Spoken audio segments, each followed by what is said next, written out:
mendapatkan unit respirasi. Nah, saya di sini akan menjelaskan apa itu pernapasan. Nah, pernapasan yaitu proses peningkatan oksigen O2 dan pengeluaran karbon dioksida CO2 oleh darah melalui permukaan alat pernapasan. Oksigen sebagai bahan pernapasan dibutuhkan oleh sel untuk berbagai reaksi metabolis.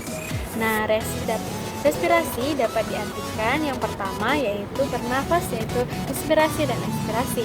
Kedua, pertukaran gas yaitu O2 dan CO2 baik antara alveolus dan kapiler paru-paru maupun antara kapiler jaringan dan sendi jaringan. Nah, respirasi sel berlangsung dalam 4 tahap, yaitu glikolisis, dekarboksilasi oksidatif, siklus Krebs, dan transport elektron.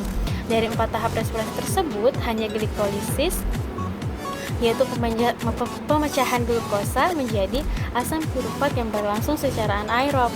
Pada tahap dekarboksilasi oksidatif dan siklus Krebs, oksigen diperlukan untuk membentuk CO2.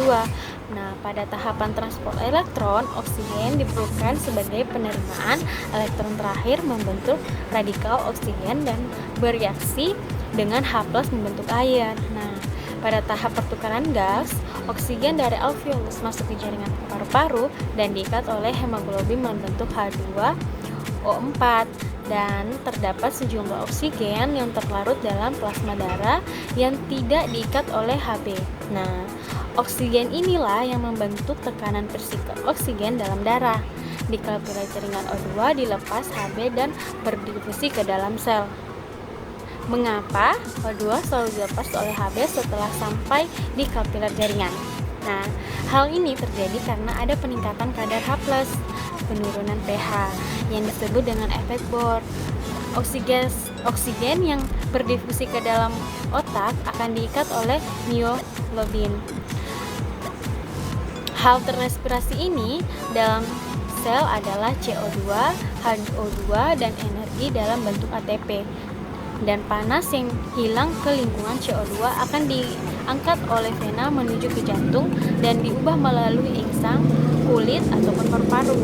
Nah, energi dalam tubuh berasal dari oksidasi karbohidrat, lemak, dan protein. Nah, dalam praktikum ini akan diamati berbagai proses fisiologi yang terjadi pada manusia. Hewan misalnya membuktikan bahwa oksigen yang dibutuhkan dalam berespirasi dan melepaskan karbon dioksida, serta rata-rata oksigen yang dibutuhkan dalam berespirasi. Praktikum kali ini saya akan membahas 2 kegiatan. Yang pertama, pernafasan menghasilkan CO2. Nah, tujuannya praktikum ini yaitu untuk membuktikan bahwa di dalam proses pernafasan dihasilkan CO2. Nah, alat dan bahannya yaitu sedotan plastik 2 buah dan gelas piala 250 ml 1 buah. Nah, bahannya itu air kapur jernih dan air suling.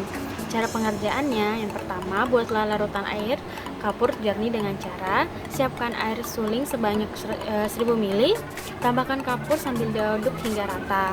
Nah, biarkan 1 malam. Kalau sudah 1 malam, saring larutan kapur dan masukkan ke dalam botol.